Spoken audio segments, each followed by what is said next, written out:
Takole so organizatorji akcije prinesli polni košari toplih in čarobnih objemčkov, ki so se kar kmalu znašli v naročjih malih bolnikov. Žal je teh, ki so si jih prišli iskat sami, sicer bilo veliko manj, saj so jih bolezni priklenile na postelje. Sem vesela, da se spomnijo na naš oddelek, predvsem na bolnike, seveda, in jim z nekim takim malim darilom, malo pozornostjo polepšajo bivanje v bolnišnici. Potem je tudi spomin na hospitalizacijo oziroma na potrebne bodoče hospitalizacije boljši. Zahvala za veselje gre otrokom v vrtcih in osnovnih šolah, ki so objemčke tudi ustvarjali. To smo se takoj odpravili na delo, ni bilo vprašanja, dvomov, ali bi ali ne bi. Starši so pristopili, tako da je bilo res pestro in zanimivo.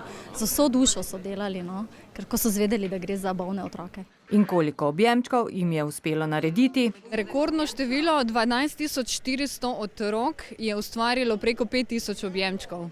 Sicer pa bodo igrače podarili tudi otrokom po drugih slovenskih bolnišnicah, zdravstvenih ustanovah in varnih hišah. Sporočilo, ki ga z njimi prinašajo, pa je, da po vsej Sloveniji mislijo nanje in se srčno veselijo njihove ozdravitve.